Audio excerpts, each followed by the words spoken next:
si seen kóolute ñuy jaajëfal bu baax Ndeye Comba Diop Kane ci xibaar yi ci kàllaamay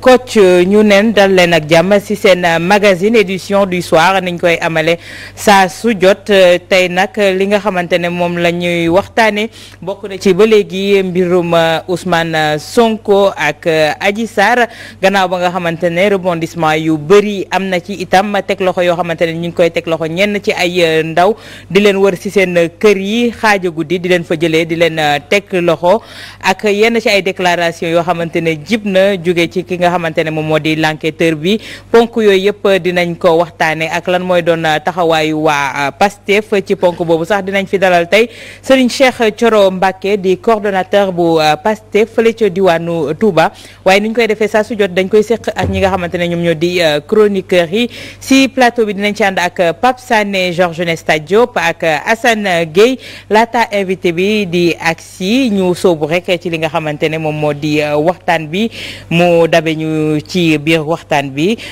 Pape Sané dañ koy tàmbale ak yow gis nañu li nga xamante ne moo di rebondissement yi ci am waaye ba léegi dañoo defoon ne yolomal dina ci am waaye ma mel ni yolomal amu ci ndax ñi doon manifester yëpp ñu ngi leen di wër démb ak léegi ci seen biiri kër yi xaaja guddi di leen fa jëlee.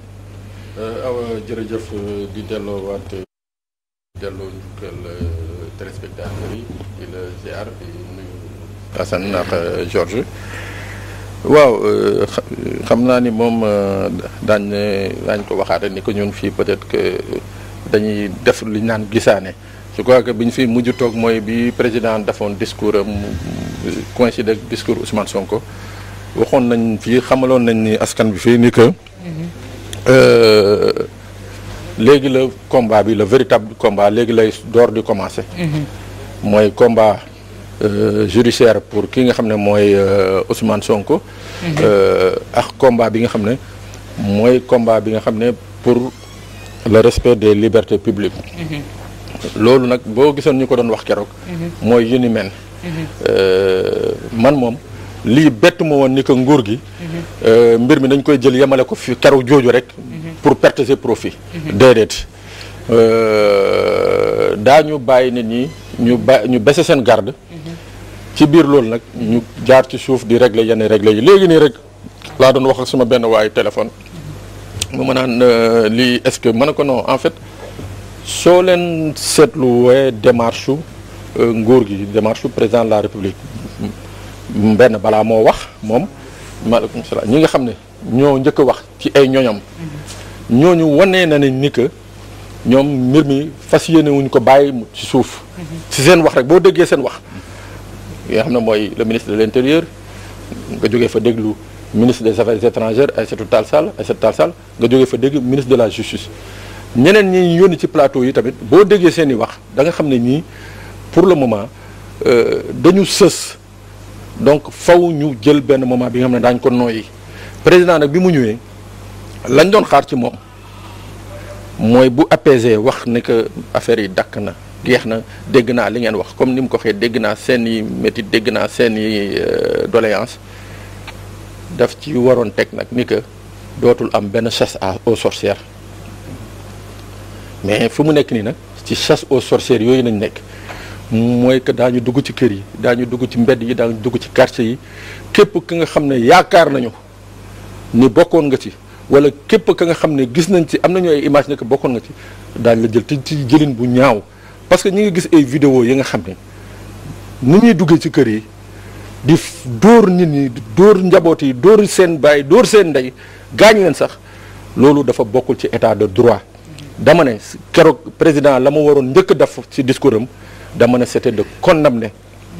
ñi nga xam ne mooy la présence de ces nervis sur la scène mooy benn ñaar daa di nag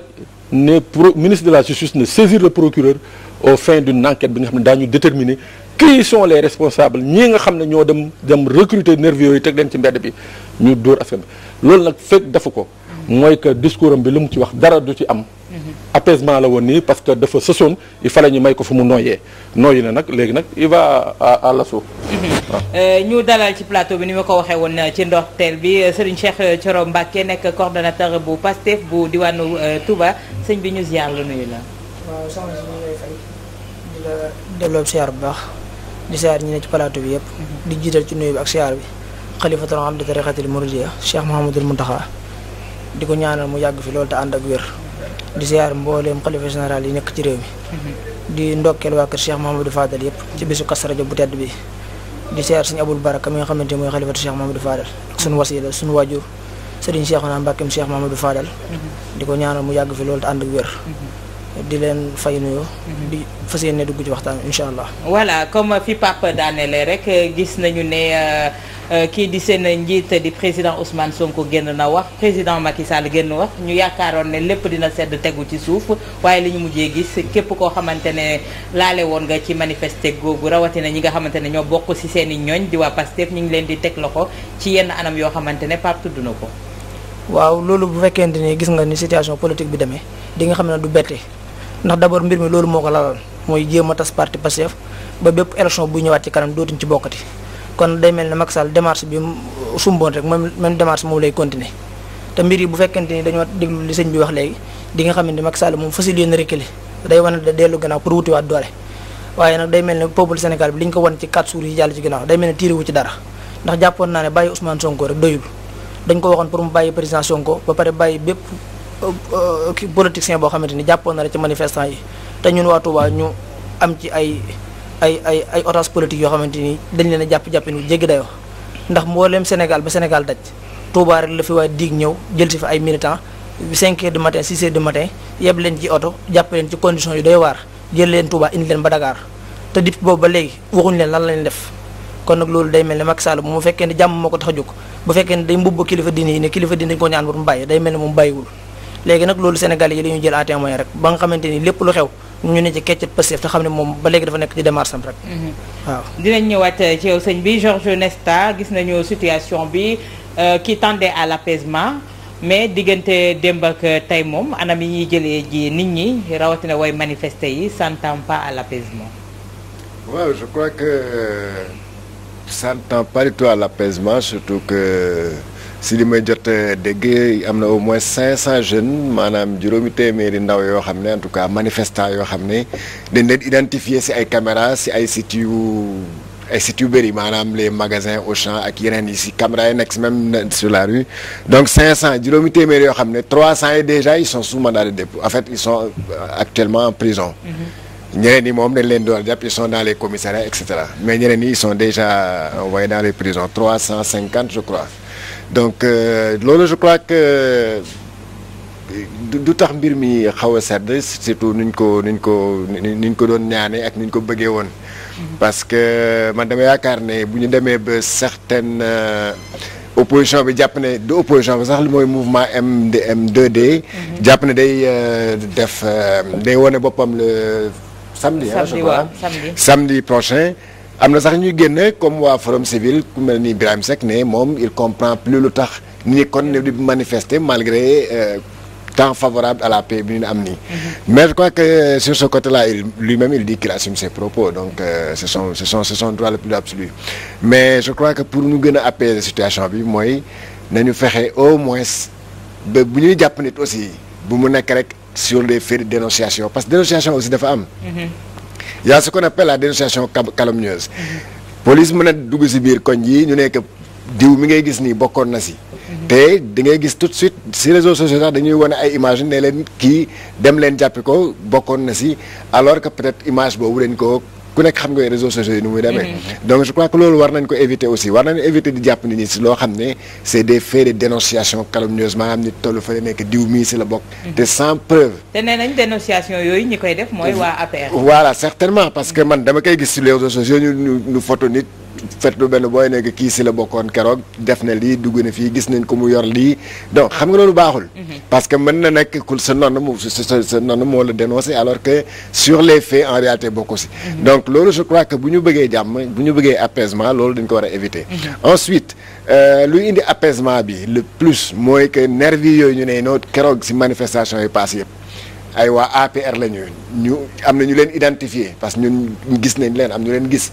ñuy yore seen ay nganaay yore nañ ñi yore ay bâton ñi yore ay jaasi. waaw di wër si biir dëkk bi naan dañuy wër voilà dañu bëgg a jaamaarloo gëm manifestants yi te même sur les réseaux sociaux aussi loolu yaakaar naa police gis na ko gis na vidéo yu mel noonu gis na ay vidéo yoo xam ne dañu wane ay nit ñoo xam ne seen kanam ne fang gis nañ loo xam nañ ko donc. jàpp bi warul nekk ci benn côté rek mooy manifestant yi wala waa PASTEF jàpp bi tamit dafa war a dem ba si waa APR ñoo xam ne ñoo doon encouragé booy ay nervi yi engagé leen fay leen xaalis parce que am na liste bu génn. am na liste buy circulé. ñu gis que liste boobu am na nee nañu diw 15 000 kii 20 000 kii 17 000 mais liste boobu kon ne police du ne gisu ko. donc bu ko gisee ndem wër ñooñu aussi jàpp leen. comme on est dans un état de droit comme ça. on met tout le monde au même pied. mais bu fekkee rek manifestants yi militant Pastef la ñuy traqué je crois que loolu du luy indi apaisement. au contraire day gën a yokk xar mi karaw. day gën a yokk xar mi karaw Assane gis nañu kon situation bu fekkee ne ci dénonciation la ñuy yem te ñiy dénoncé ci benn camp ba la ñu féete ña nga xam te ne tudd nañu leen te ñu féete ca camp boobu kenn laalu leen muy 2 poids 2 mesures bi ñu doon wax mu mel ni kon lii day yokk de l'huile sur le feu. xam nga awa di samedi dimanche lundi. mooy gën a dégg mooy décrispation apaisement dans débat yi nga xamante ne moom moo xew ci place publique yëpp moo yooyu dañu doon utiliser le chef de l'État bi mu waxee lundi moo yooyu la utiliser waat ne appel à l'apaisement Sénégal daal mais les actes dafa war a ànd ak les paroles malheureusement son discours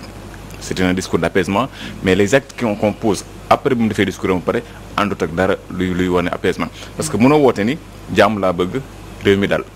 teg nga yoxoo ki nga xamante moom mooy Ousmane Sonko on est d'accord on applaudit le lendemain tu continues lu ñu mën a wooyee chasse à l'homme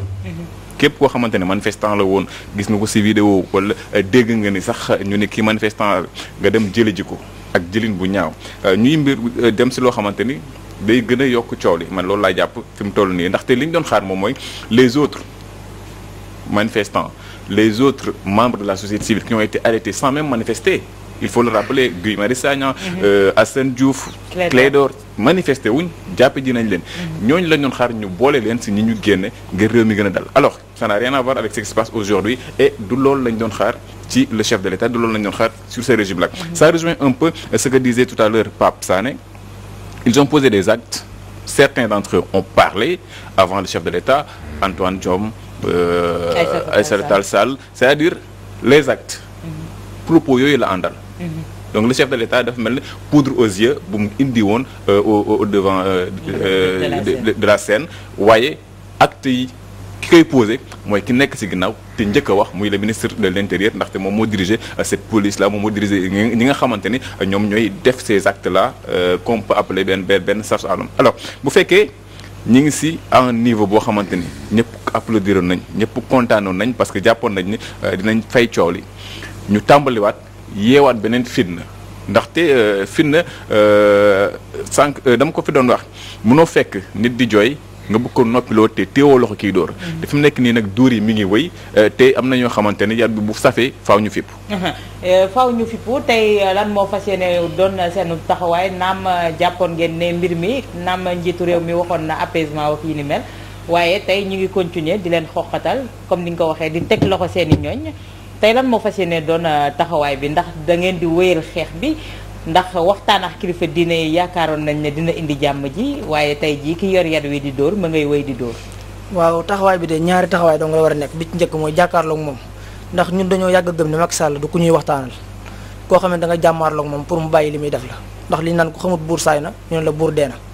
ndax moom li mu gëm mooy di jëfandikoo police ak gendarmerie pour dal ci ko askan wi nga xamante ni moom lañ ko dénk pour mu jafal leen li sëñ bi wax léegi rek moo ci nekk moom li mu wax boo ko dee xool bokkul ak li muy jëfe lii ñi nga xamante ni ñi mu njëkkoon a yónni ku ci mel ne Aïssata Tall Sall ak Antoine Diome li ñu wax jamono ji moom la ñuy jëfe te loolu lañ gëm jàpp naa ne boo gisee mu dem ba reculer dara wóor la ko lu Sénégal yi takk guñu takku xam ne Ousmane Sonko du kuy dugg ci kaso Macky Sall di am jàmm léegi nag li ci des rek mooy ñu jàkkaarloog moom te xam ne lii muy def du jàll ndax Sénégal tamit day réew moo xamante ni moom doonu ko ci baayam doonu ko ci keneen dañ koo fal ci anam wu normal kon nag bu demee bu bëgg a jël anam woowu ñu ko fale woon mbëkkoo salfaañe di jël Sénégal yi di leen dóor loolu du mën a nekk li ci topp rek comme ni ma ko waxee Guy Marius Sagna ak ñoom Assane Diouf ni ñu leen jàppe même noonu lañ jàppe militants yi nekk Touba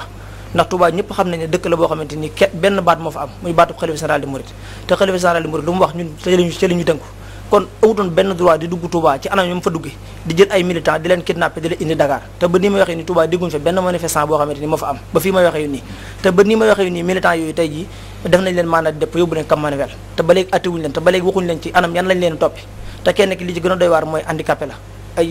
yàlla dafa am nu mu ko binde te ba nii may waxee nii fu mu tëdd sax mënu ko am kon nag li may wax di jël xalifa général des mourides en témoin di ko jël askanu yoonu murid yëpp ndax ñun liñ mas a xam nag jekk surtout ñun ñi dëkk Touba mooy Touba dafa am bët bu ñu ko doon xoolee surtout ci état Sénégal balaa kilifa gi nekk jiite réew mi lu mu daan def da ko ciy tàggu kon nag buñu nee ba xalifa général des mourides amatul baat ci réew mi kooku lu doy waar la te Touba ñëpp xam nañ statut spécial la am bu fa police amee gendarmerie am fa brigade de recherche am fa kon jàpp naa ne diig waru fa woon am kàddu ba di fa dugg yenn heures yi di jàpp ay militants di leen kidnappé loolu askanu Touba yëpp ñu ngi koy naqaru ba pare di sàkku militants yooyu ñu bàyyi leen man daal li ma gëm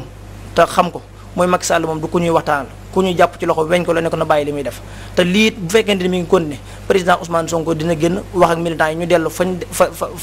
fekkoon fañ nekkoon pour jàmmarloo ak moom pour lii arrêté ndax lii mënut a continuer ndax militants yi yu bëree bëri bu ñu leen jàppee dañu leen torturer di leen jàpp ci anam bu jéggi day wo di leen def loo xamante ni kenn mënu ko misaal te loolu jàpp naa ne ñi nga xamante dañuy kaas ak yelleef doomu aadama yi war nañu génn tey ji wax lii nga xamante ni militant Pastef yi ñu ngi koy dund te en même temps it gis nañ ne manifestants yi du woon militant Pastef rek am na ñeneen ñu ci bokk ñoo xam ne dañu leen a fayoon ñëpp xam seen tur ñëpp ñu identifié leen identification bu leer nañ pourquoi léegi ak ñi nga xam ne dañoo jël seen i bakkan te nee nañ ay police ñoo ko jël ay takk der léegi yan façon nga gis ñu jàppale yu du militant Pastef kon nag loolu ñu ngi koy dénoncé di wax peuple Sénégal bi bala ngaa wax ne nit bàyyi li muy def kay dóor da nga naan ko bàyyil dóor yi lii daal mënut a continuer te incha allahu rabbi fii ak fan yu néew yoo xamante ni heure yu néew sax dinañ jël ay décisions yoo xamante ni Sénégal boobaa buñ ne waa Pastef rek ñoo koy def nañ ne Macky Sall mooy responsable bi ndax duñ ko bàyyi mu jàll daal Pape tey ji suñu gisee enquête beek yi ni mel fi muy tourné wu itam mu mel ni lépp luñ ci waroon topp dafa naax saay ndax c'est étalé sur la place publique mais également nanguwuñ ko bàyyi fi ñi ŋànk ñi ngi ko ŋànk tey situation bi mi ngi gën di métti ndax suñu tegee loxo ñenn ñi bàyyiwuñ leen te càkkuteefu Ousmane Sonko bokkoon na ci ces détenus là ñu bàyyi leen naam moom kese la mais est-ce que teelu ñoo doyal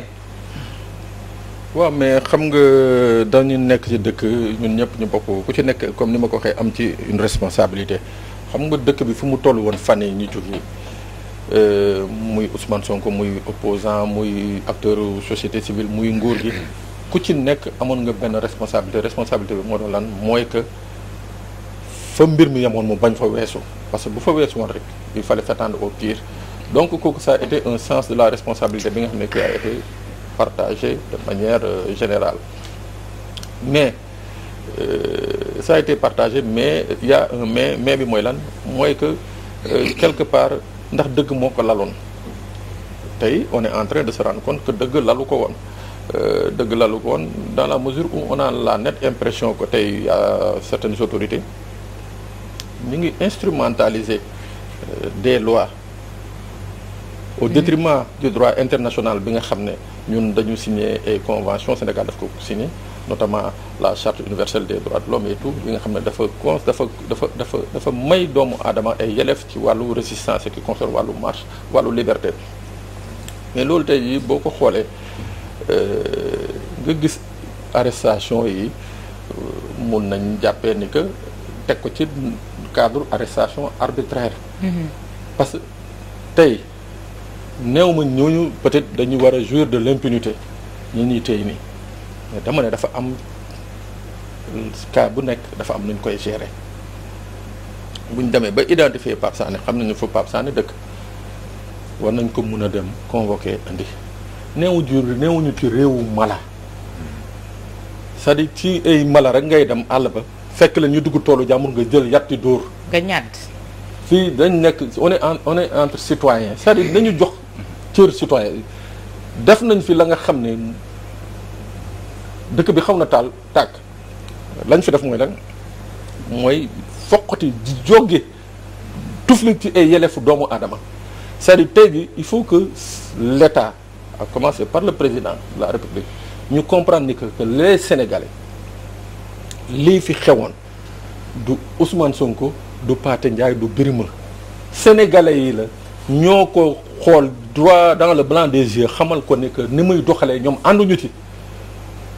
su dee nag 24 heures après moom la mu waxoon ne nañu bàyyi teg lépp ci suuf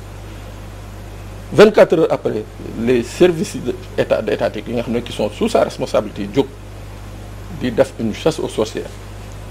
di traquer ay nit di leen dóor di leen damm di leen gaañ on va aller vers des procès yi nga xam ne le Sénégal ne mérite pas ça. fu mu nekk nii xam nga fu ñu toll mooy faj góom yi bës xol yi damp ni ñu war a damp comme ni mu ko waxee woon parce que boobu ak léegi bi mu ko waxee ba la ñu ngi xaar kenn ci ministre mi wala moom ci boppam parce que hôpital principal sorewul palais sorewul palais bu jógoon sax soldaalam dam fa am na ñu fa gaañ. mais ku ñu fekk ci lalu hôpital am interpellé ko également kooku yaa. waaw mais en fait moo tax ma ne la acte yi ñu waroon posé tey jii pour wane ni que ñoom ils sont dans une dynamique d'apaisement posé wuñu ci benn ma ne bi mu ko waxee ba léegi ban ministre wala benn nit ngeen gis ci nguur gi ñu ne dem na hôpital sangam wala dem na kaso sangam wala dem na commissariat sangam wala dem na kër sangam jàll bi xam nga dafa am li nga xam ne bu ñu naxante ñun suñu biir le pouvoir à un certain moment dañu toll woon fa nga xam ne amuñu woon benn possibilité lu dul maanaam soulever le drapeau blanc nit ki nag boo demee ba soulever le drapeau blanc ba nit ñi négocier ba ñu damp ba affaire yi sedd guy drapeau blanc boobu da ngay continuer di ko négocier di ko jëfee mais doone rek la ma bëggoon am naa ko léegi nag comme Assane a baissé sa garde xaar ma ëlbati ko ci ñooñu Assane non kooku c'est immoral. awa dëkk bi muy président bi muy ministre yi muy magistrat yi muy policier yi muy gendarme yi muy képp ku mu munti doon dama koy rappeler souvent on est d'égale dignité kenn ëppale fu dara kenn damay jël benn exemple bu benn seen benn invité bi mu doon wax fii nit mun na nangu tey ji Assane di dawal Porsche moom muy dawal vélo mais nit munul nangu tey ji Assane devant la loi ci li nga xam ne moom la Sénégalais yi devant la constitution Sénégal Assane ëpp ko ci ay élèves nañu waxante dëgg quand même. léegi nag bu dee loolu nag moo taaloon dëkk bi ñu bëgg a continuer di def loolu parce que li ñuy def nii mooy c'est de la provocation ah. c'est de la provocation policière lii dugg kër jàmbur di dóor di gaañ di kër c'est de la pure provocation il faut que les gens reviennent à la raison. tey Georges situation bi fan la war a mën a waat li nga xamante ne moom moo di askan wi suñu xalaatee ne on a traversé 4 jours yu métti on a dénombré des morts tey jii on voit que ça continue est-ce que ça va pousser également les Sénégalais à ressortir wala c'est maintenant aux leaders de prendre le combat. non je crois que li ñu dund ñeenti fan yi passé wala semaine yi passé yaakaar naa amul benn Sénégal boo xam ne yaa ngi ñaan pour loolu amaat Sénégal en tout cas man de ñaanuma ko yàlla parce que gis naa fu ñu jógee gis naa événement yoo xam ne en une semaine nga gis loo xam ne ay 10 personnes wala am na ñoo xam ne 10 am na ñoo xam ne dañuy wax 11 ñoo ñàkk seen bakkan ñu perdre lu ëpp ay presque une dizaine de milliards en francs boo compter lu xew entre Dakar Touba dans toutes les régions du Sénégal parce que 11 juin sax dañu daan wax mais 11 juin Dakar rek la woon sinon Dakar la mbir mi gënoon Dakar naa si mais yeneen régions yi c'était pas chaud waaye bii nag c'est tout le Sénégal donc yaakaar naa loolu kenn ñaanul ko yàlla en tout cas man ñaanuma mu amaat donc pour mu bañ a amaat nag il faut que ñu delloo si xel yi ku nekk xam sa responsabilité ku nekk xam li nga war a def ak sa ak ay yële fu mu commencé ak fu mu yem ñu bañ a dépassante entre les deux cas que ce soit du côté des manifestants muy waa Ousmane Sonko ak aussi ñu nekk ci nguur gi parce que ñoom ñaar ñëpp ku ci nekk am nga une part de responsabilité dans ce qui s'est passé nguur gi am na ci part de responsabilité comme aussi les manifestants am nañ ci part de responsabilité léegi pour yooyu bañati am je crois qu'il faudrait encore une fois que chacun prenne ses responsabilités loolu mooy coow li boo xamee ne lii su ma ko defee parce que aussi nguur gi bu xamoon ne fii la ñu jëm fii la ñu yegg ci yaakaar naa lu ñu def yëpp duñ ko nañ koon def kon mbiru Sonko yaakaar naa ci enquête de quartier au commissariat le plus proche fa la naroon yem affaire bi jeex parce que encore une fois lu ñu jiiñ Ousmane Sonko loolu dañ koy dégg chaque jour wala boo nekkee koo xam ne faral nga dem tribunal dañ koy dégg tous les jours dañ koy lire ci journaux yi tous les jours donc loolu je ne vois pas en quoi da ngay dem ba ci ay section de recherche ba ay bakkan di sirot bi ay sénégalais yi nekk fi pendant 1 mois di si wax donc je crois que yu mel noonu nguur gi xam naa ñu ko nas parce que apparemment nag bu ñu waxantee dëgg xam nañ ne am na loo xam ne moom am na lu ñuul ci mbir mi franchement complot bi Ousmane Sonko jàppee ne moom la loolu moom dafa leer nañ ne complot bi am na ci parce que li nga ciy dégg rek yow sa bopp da ngay xam ne lii vraiment pour un viol supposé ou présumé warul tax ñu yegg si fii fu ñu yegg si Sénégal. tey Assane ñu doon wax ne président même si discours am bi mu koy wax li indi apaisement bi moo di ne kilifa yi ñëw ñaan ko kii ni mel mais am na ay kàddu yu jógee tugal xamle ne kii di Macron moom moo weñ loxoom pour mu nangu li ni mel tey ban jàngat nga ci am. boo may quelques secondes laataa ma dem si mbiru Éric Zemmour boobu. dafa am en 1988. élection présidentielle ak législative yu 27 février la woon 27 février 1988. bi mu jeexee coow lu méttee am xeex lu méttee am lu mel nii xaw ma sax ndax moo gënoon tàng léegi boobu ñu ngi naan nguuru Abdou Diouf di ñu dund nguuru Macky Sall dund ko. yàq nañ ay bâtiment administratif lu tolloog 80 bus Sotrac lakk nañ ko jamono jooju lu tolloog ay cabine téléphonique parce que moom moo amoon jamono jooju daal nañ koy kajaase daal di koy taal ay auto administration yu ñu lakk mbir yooyu yëpp magasin yu ñu pillé comme ça s'est passé aujourd'hui loolu yëpp am Abdou Diouf jëlee mesure yemal ci discours comme ni ko chef de l'État defee tey bi mesure yi mu jël benn bi mooy lever état d'urgence bi ñu nekkoon ñaareel bi mu daal di teg loi d'amnistie ngir ñi ñu jàpp ñëpp mooy li ñu doon wax sànq. ñetteelu mesure bi nga xam ne jël na woote concertation ak leader de l'opposition à l'époque c'était Abdoulaye Wade aujourd'hui c'est Ousmane Sonko qu'on le veuille ou pas. ñeenteelu mesure bi nga xam ne jël na ko mu daal di indiwaat poste premier ministre. aujourd'hui ça nous manque aujourd'hui dafa mel ne on vit la même chose. ça nous manque aujourd'hui leneen loo xamante ni na ko mu jël ay membres opposition. dugal leen ci nguur bi même si opposition bii nii. radical voilà bëggul dugg ci gouvernement donc mais teg na ay mesures yoo xamante ni. ça tend à l'apaisement donc loolu moom lañ doon xaar ci le chef du ay discours kese mais ay actes yu ñëw weesu discours boobu. Pour revenir un peu si sa question ça s'est passé en France c'était hier sur la chaîne de télévision CNews ak suñu naataango Christine Kelly émission bii di Face à l'info on a entendu Éric Zemmour benn polémiste journaliste homme politique bu la droite française donc daal di yëkkati ay kàddu yoo xamante ni jëmale na ko ci mbiruk Sénégal ak li fi xew ak ni coow li fayee selon moom alors en 1 minute 20 ñu déglu propos Éric Zemmour yi analyser ko Amdi bu fekkee la vidéo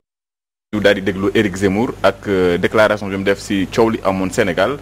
doog a dikk ci décryptage bi. Manifestement, la France va essayer de tenir un discours justement d'apaisement, disant que ils soutiennent la jeunesse, que la démocratie est indispensable, un peu dans la ligne, vous savez, du vieux maintenant discours de François Mitterrand. Alors comment le pays peut se sortir d'une telle crise, Éric Zemmour? La France doit-elle intervenir alors même que ses liens avec le pouvoir sont justement dénoncés par les manifestants? Exactement. Alors d'après les informations que j'avais cet après-midi, on me disait que Macron avait hésité, qu'il avait songé d'envoyer la marine française, une intervention militaire, puis qu'il s'était rétracté. Apparemment, c'est lui qui a fait pression sur le président pour que l'opposant soit immédiatement libéré. Donc manifestement, la France va essayer d'apaiser, de tenir un discours justement d'apaisement, disant que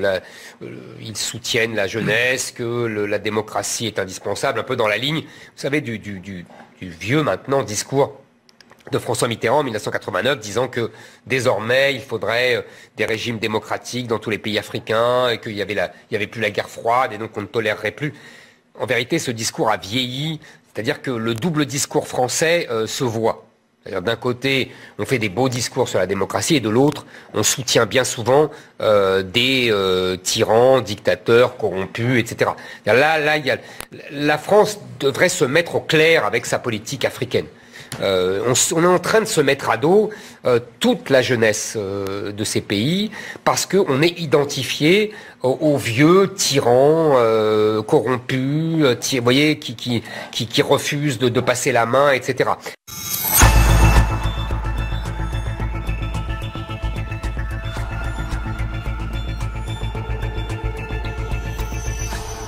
fàttali kàddu yuy xalifu Medina Baye yëkkati.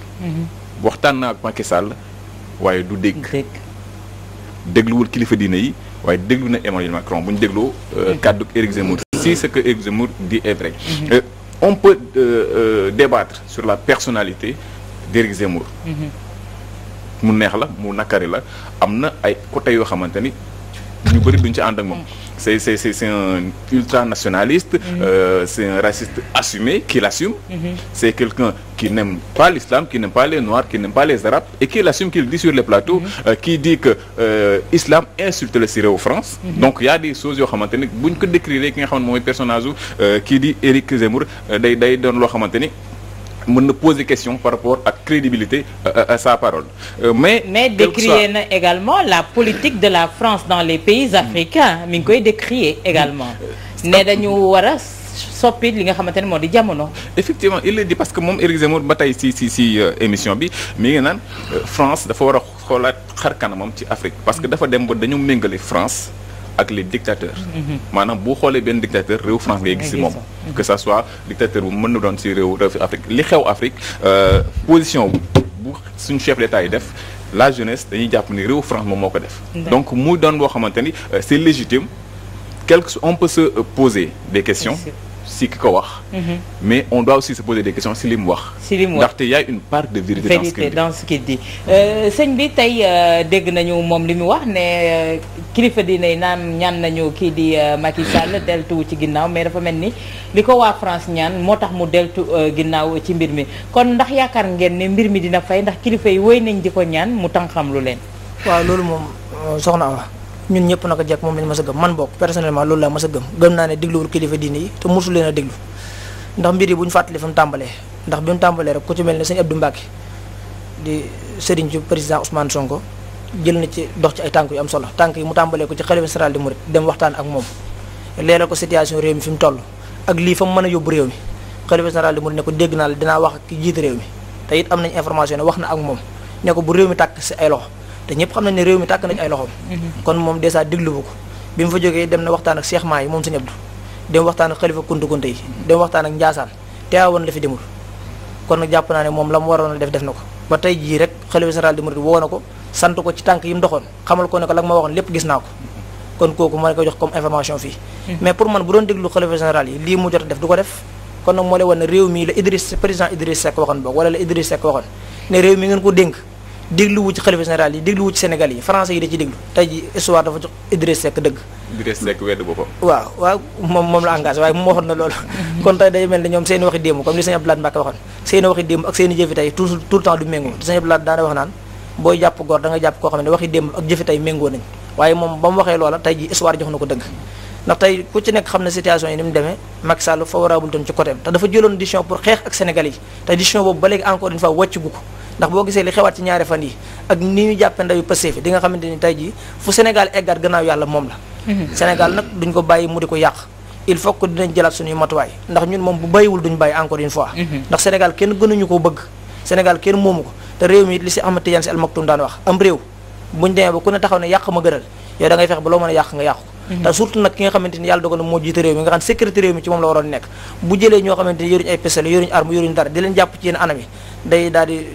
dugal ci xelu Sénégalais yi ne kii réew mi tax koo jóg ay intérêt personnel la moo ko tax a jóg ndax tubaab yi loo ci mën di dégg ñoom seen réew lañ bëgg te seen intérêt ku ko laal dinañ jóg pour défendre seen bopp xëy na dañ na ko jëlal recul pour jéem a canaliser yenn yi partisans Ousmane Sonko yi bu ko defee boo jógaatee à force duñ mën a reculer waaye ñun ñi ngi taxaw di ko xaar lii daal bu dëkkut ci ñaari fan yi lu mu gis na xam ne duñ ci responsable moom moo ci responsable. Pape est-ce que lii du acharnement ndax suñu gisee ne fi mu nekk nii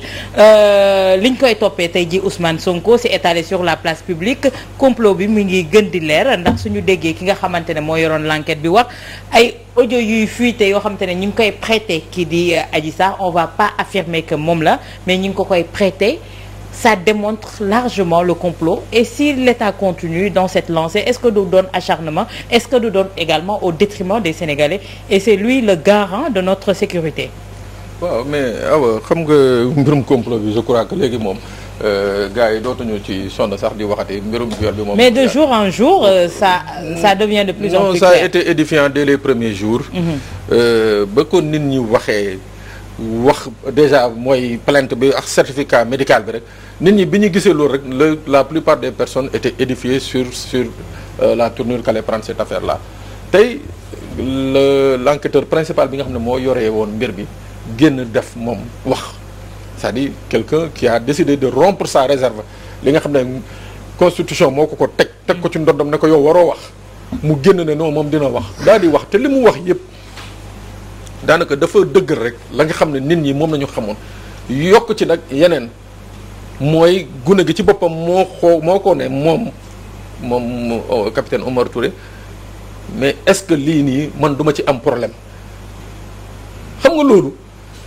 bu un officier de police judiciaire officier de gendarmerie de surcroît bu demee ba mu jaral ko c'est-à-dire tamit des fois tamit nañu wax ngir yàlla quoi. bu demee ba jaral ko moom mu mun a toog ak toutes les sanctions yi nga xam ne moom nañu prévoir pour ces cas de figure mu nangu loolu yëpp pour ne moom askanu Sénégal moo ko gënal lii nga xam ne mooy injustice bi nga xam ne moom moo lalu mais vraiment faw ñu delloo ko njukkal léegi nag mbir mi dafa nekk ci yoon man li may wax dama ne le juge d'instruction du 8e cabinet Mamadou Seck a posé un acte extrêmement fort. Premier acte bi ñu ne ko kii di Ndeye Khady Ndiaye nga xam ne moom salon bi bu ñëwee dóor ko mandat de dépôt dafa ñëw mu bañ ko dóor mandat de dépôt mooy benn. ñaar bi mu leen leeree ni que àllarba bi Ousmane Sonko di ñëw bu Ousmane Sonko ñëwoon ni mu def ak Ndeye Khady Ndiaye lay def ak moom ñu bañ teg ko pression mu jël dossier bi delloo leen dossier bi tey nag ki nga xam ne mooy yor dossier bi mooy le doyen des juges nag boo déggee ñaan doyen des juges mooy ci juge yi tribunal bi juge d'instruction yi moom moo ci gën a mag at moo ci gën a mag nag je crois que preuve de sagesse la nga xam ne xale sa moromu doom bañ na ko pour ñu bañ ñu jéem a tor ko le bras mu bañ yow nga xam ne nag yaay mot nga ko papa nag wax dëgg yàlla je crois que waroo ko mën a nangu lii acte buñ ci munti posé jamono yii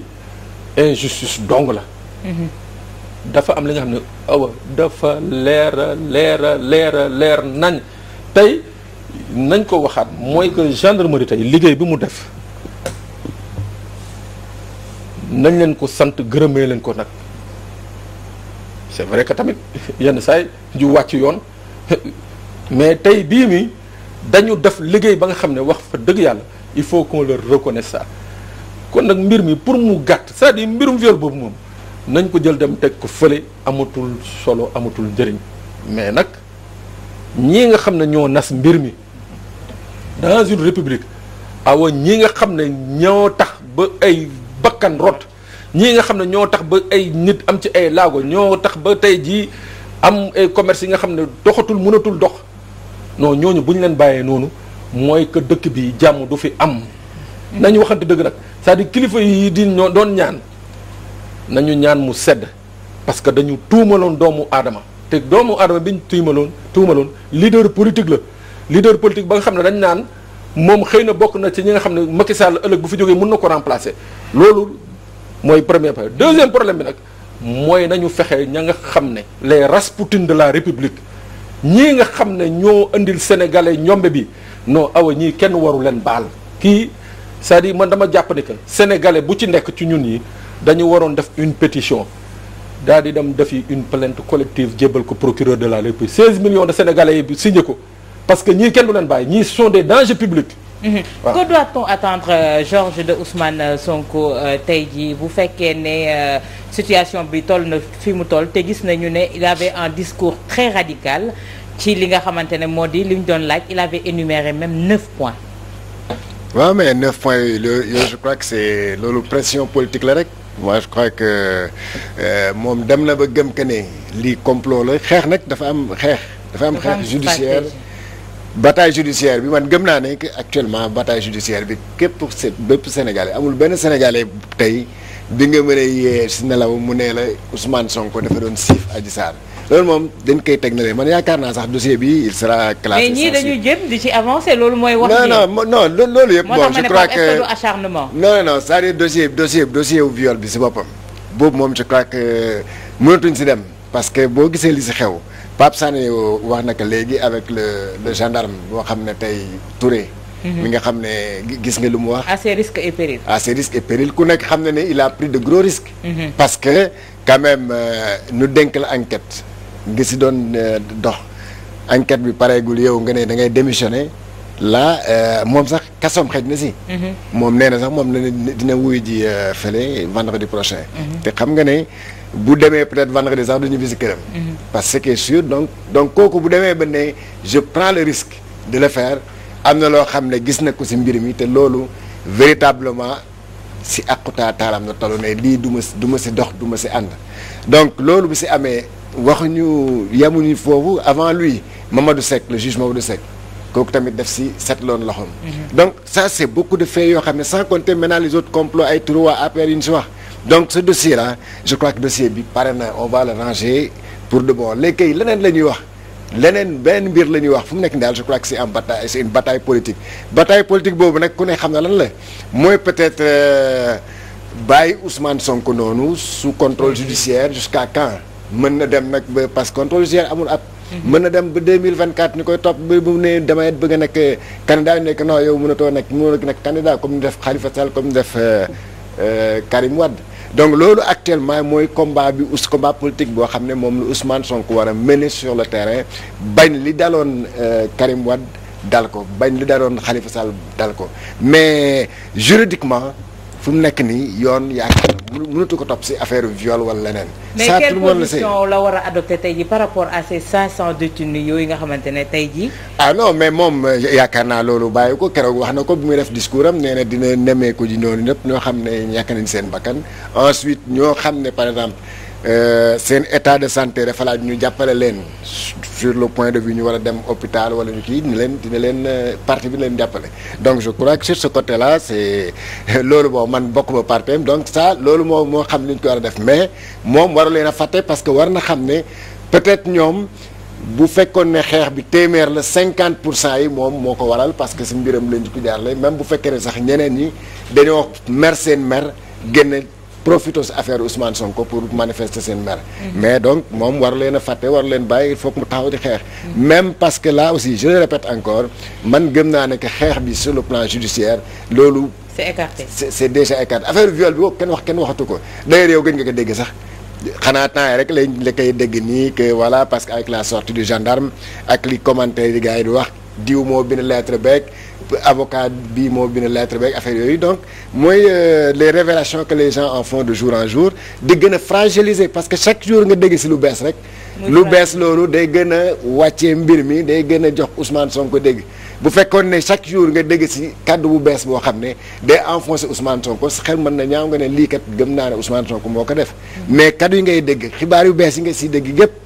da koy setal mais tey politiquement gis nañu ne ñi nga xamante ne ñoom lañu tuddee ay kilifay nguur ñoom ñooy génn tey jii porter li nga xamante ne moom moo di combat boobu summi li nga xamante ne moo di casquette république bi leen ngemb jël casquette parti di ko xeexee tey jii au niveau des médias oublier l'intérêt des Sénégalais. waaw mais ñooñu ñu koy def c'est parce que amatuñu pexe parce que ñoom fu ñu jàppoon ne loolu la mooy par exemple fexeel ba kii Ousmane Sonko mii nga xam ne daa jëloon boppam def ko malaaka wala def ko yonant def ko xawma lan. nga fexe ba mu wàccee boppam ba tuutal boppam ba nekk yow nag yow ndekete yow li ngay jaay ni yëpp nitu neen ngay defkatu bon nga comme ñu kii yow amatoo droit sax laaj baat réew mu waxtuma la ngay nekk chef de parti te effectivement mbir mi bu continué woon Ousmane Sonko naroon na dem ba dootul nekk sax chef de parti waxatuma la nekk candidat présidentiel mais chef de parti sax te tas parti politique am boobu noonu na si xëj parce que bu ko yàlla dimbali woon ba affaire yi am ay rebondissement yu bëri nit ñi génnee si ay xibaar yu bees ba askan bi tamit génn jàpp si combat bi. kon moom bi kenn waxatoo kon instant yi fekk na ko kaso yàgg na. Assane avant may ñëw ci yow ma ñëwaat ci sëñ bi rek tey jii yaa ngi wax Macky Sall lu mu gis fi léegi ñaari fan yi rek na xam ne yéen la waaye lan moo doon tey seen taxawaayu ki nga xamante ne mooy njiitu Pastef di Ousmane Sonko lan ngeen di xaar itam instant bi ci moom mu adopté. xam nga président parce que ñenn ñi sax ci seen kuréel yooyu ñu ngi commencé di wax ne waruleen manifester teel na. xam nga président Ousmane Sonko moom ci parti la nekk ba pare jiite ko tout le temps it moom membre parti bi ñu ngi waxtaan di réunion tout le temps di xam ban stratégie la ñuy jël ci mbir mi ba démb rek moo ci mujj kon jàpp naa ne mbir mi moom ba pare président parti la boo xam ne bu jege ay militant lañ tout le temps lu ay militant di nekk da koy xam ba affaire bi mu njëkkee tàmbale rek militant yi jotoon na blessé dem na seeti leen ki mu ci mënoon dem seeti université seeti woon na ko ba lii it ci procédure boobu la nekk rek ñi mu ci mën a jàppale mi ngi leen di jàppale ñi seet tëj kaso parti bi moo yor seen lépp seen njaboot gañ bàyyi ñoo leen di toppatoo di leen def lépp kon jàpp naa ne parti bi moom stratégie yi ñu mën a teg ñu ngi koy teg tout le temps li ci topp rek feeg ci kanam tuuti dañ ci xam ndax Macky Sall moom ni ma koy waxee encore une fois lii bu nekk ak waa Pastef dina ko bàyyi ci nii wala ca naa ndax duñ ko may pour muy topp ay militants yoo xam ne defuñ dara li ci gën a doy waar surtout ca Touba lay dellusiwaat encore une fois ñañ fa jàpp procureur li mu wax mooy képp koo xamante ni da ngay jàng école nañ la bàyyi mais ñiy jàpp daara ñiy jàng daara alxuraan moom nañ leen def directement maanaam depp njaareem loolu lu gën a doy waar amul 21 personnes yoo xam ne 18 yi ña ngi leen yóbbu njaareem directement léegi ñu ni ñi ci jàng école français léegi nañ leen bàyyi ñi ci jàng daara ñu yóbbu leen nga xamante ni nguur gi moom waxuma la dara waaye àq ji ko daal sax mooy àq ji nga xamante ni topp na ko sëriñ daara yi ak ñi jàng daara alxuraan tout le temps moo koy duggal ci wuute gi mu dugg nii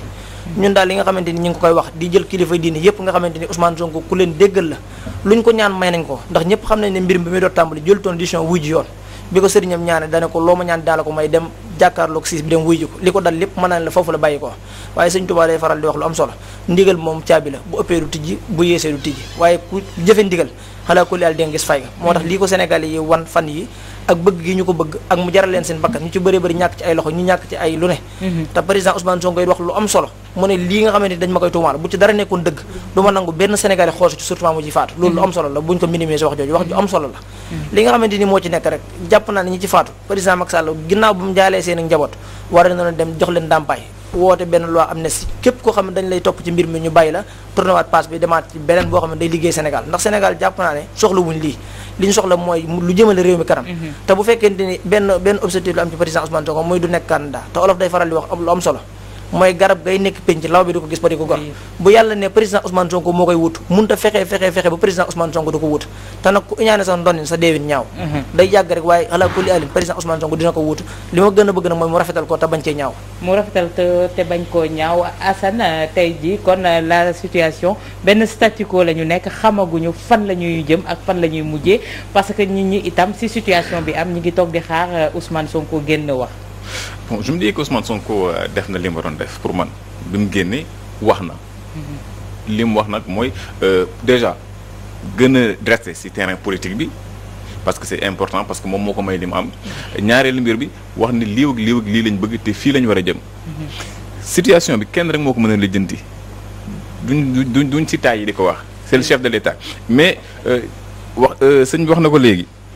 les actes na ñëw. sànq ba léegi aw yaa ngi koy wax ban position la Ousmane Sonko war a jël mënatul jël beneen position bu dul lim jël parce que leneen lu mu def lu wuteeg li muy def jamono ji askan wi wan ko ginnaaw ndaxte mënoo ñoo woo si lenn ñu gëm ni li nga nekk moom mooy dëgg ñu dem ba egg si benn niveau nga daw rocceeku nekk ci leneen c'est-à-dire day nuroog ñi muy xeexal day nuroog ñi muy jàmmarloo te moom mënul am beneen position bokkut ak position bi mu am nii tey le chef de l'État jël na position boo xamante ni bi mu ko jëlee les gens dañ ko rafetlu